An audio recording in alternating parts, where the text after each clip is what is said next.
Hai, sampai awal lagi tempat klien training. Nak share pula tentang parenting lah, tentang keibubapaan. Sebab zaman sekarang ni kita selalu tengok dan dengar tentang berita masalah-masalah remaja,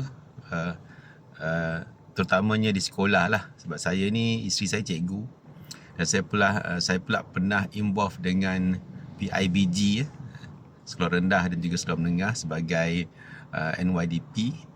Dan saya terlibat, saya nampak sendirilah perkara tu. Saya selalu berinteraksi dengan cikgu, dengar dia punya keluhan kan. Isteri saya pun cikgu. Saya nampak sendirilah dalam berita-berita setiap hari pun kita nampak memang banyak masalah-masalah remaja, terutama kat sekolah. Macam-macam kes sekarang ni, remaja dan sebagainya.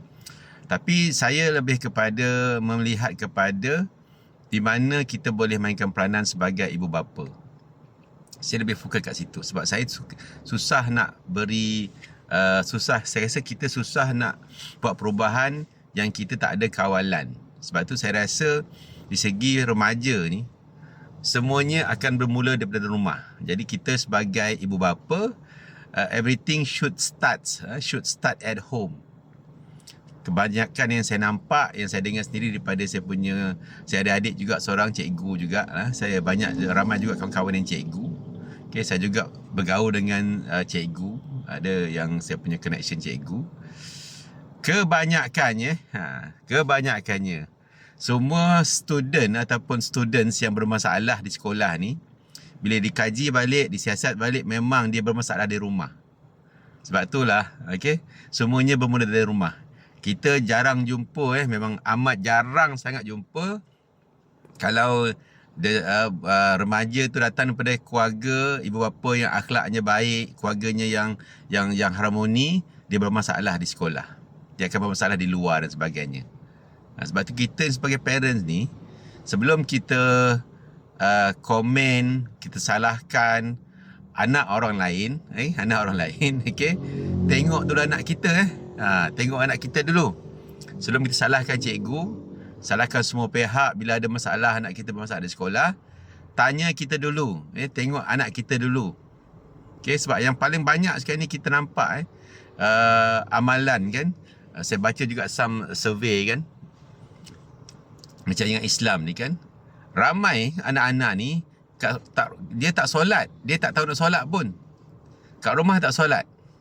Sebab contohnya bila tak solat ni, tak diajar di solat ni, kalau agama kata solat ni 7 tahun dah mula solat, 10 tahun tak solat dah boleh rotan, dah boleh pukul lah, paksa solat. Tapi asasnya solat, dia tak ada. Ramai tak solat, dan juga ada tu tak tahu solat pun, langsung tak tahu solat. Jadi itulah punca masalah. Bagi saya, macam mana pun sebagai parents ni, agama perlu ditegakkan di rumah. Everything starts from the parents. Kita sebagai parent kena tunjukkan contoh. Nak tak nak kena tunjuk contoh. Kalau kita dah mula dari rumah, dia akan bawa ke sekolah, dia akan bawa ke mana-mana. Jadi nak tak nak, parents kena jadi contoh. Saya nampak sendiri, sebab saya ni pun duduk dekat, saya campur dengan orang yang dekat surau. Macam hari rumah saya tu dekat Kota Damansara tu, surau tu nampak lah. Dia dari segi dia ada mix lah, ada mix yang golongan pendapatan rendah, pertengahan dan sebagainya lah. Saya nampak lah. Kalau dia dia tak ada akhlak kat rumah tu, dia datang surau pun tak ada akhlak. Budak-budak kan, kalau dia tekan rumah, dia akan buat surau ni tempat mainan dia lah. Itulah. Sebab tu again lah, bagi saya, perlulah kita sebagai parents ni, jaga akhlak anak kita di rumah. Jaga akhlak kita mah. The best way untuk anak kita berakhlak di rumah, kita tunjukkan contoh. Itu saja. Cara yang paling mudah ialah tegakkan agama di rumah. Kalau kita ni tak pandai, jangan cari alasan. Kita kena belajar lah. Takkan solat tak boleh nak belajar. Kan? So, saya pun tak lahir datang daripada keluarga yang beragama sangat pun. Tapi kesedaran saya tak nak jadi apa yang saya nak jadi, anak-anak saya lebih baik daripada yang saya ada dari segi agama sebagainya. Saya kena belajar lah. Saya masih belajar. So again lah, bagi saya, segala masalah keluarga segala masalah remaja semuanya bermula dari rumah. Jadi sebagai parent, sebelum kita nak komen anak orang, okey, nak komplain tentang masalah anak kita kat sekolah, kat mana-mana, okey, sebelum kita kita salahkan orang lain, cikgu tu namanya, cikgu selalu jadi mangsa, okey, tanya diri kita, adakah kita sudah mainkan peranan kita? Jangan ingat hanya sebab kita mampu beri kita anak kita semua benda, kita dah tunaikan tanggungjawab kita. Salah. Okay? Kalau anak kita ada semua benda, kita kaya macam mana pun, anak kita tak ada akhlak, tak ada adab, okay? Tak ada akhlak, tak ada adab, tak guna. Okay? Tak guna. Itu akan anak-anak kita akan menyusahkan orang, menyusahkan segala orang. Akan susahkan cikgu kat sekolah, susahkan kawan dia kat sekolah, susahkan orang lain.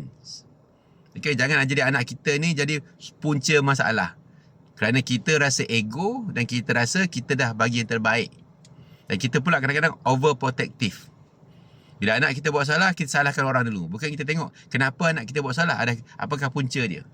Ni biasa jadi ni Lepas anak-anak kita jadi apa? Jadi tak guna juga macam kita. Okay? Nampak macam hebat tapi langsung hidup tak ada faedah ke orang lain, menyusahkan orang. Itulah so bagi saya pentinglah penting kita untuk bentuk anak kita dari rumah, sebab anak-anak yang tidak ada bermasalah di rumah tidak akan membawa masalah di sekolah ataupun di mana-mana. Itu saya punya perkongsian tentang parenting.